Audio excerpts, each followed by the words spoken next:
Hi friends, Danielle here from White Stitch Go, where I talk about everything knitting and crochet.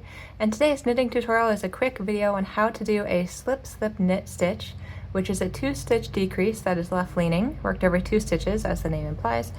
And this is an example that I'm using. Is the pattern The Hot Chocolate Wrap by Lisa Haynes. This stitch is not exclusive to this pattern. You see it in many different places where you need to achieve a left leaning decrease over 2 stitches. So to do this, and just a quick recap, I am a continental style knitter right-handed, and this is the right side of your work. So to achieve this stitch, we are going to work over these next 2 stitches you see here on my left needle. We're going to take the right needle and slip it from front to back and pull off, and do the same thing with the second stitch here.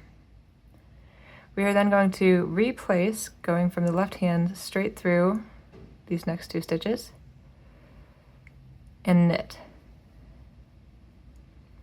And you see as I hold my needle here, it is leaning a little bit to the left in the decrease.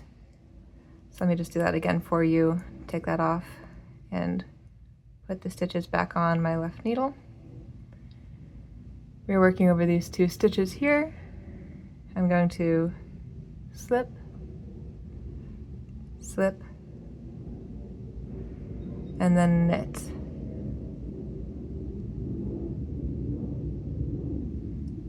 Here we go.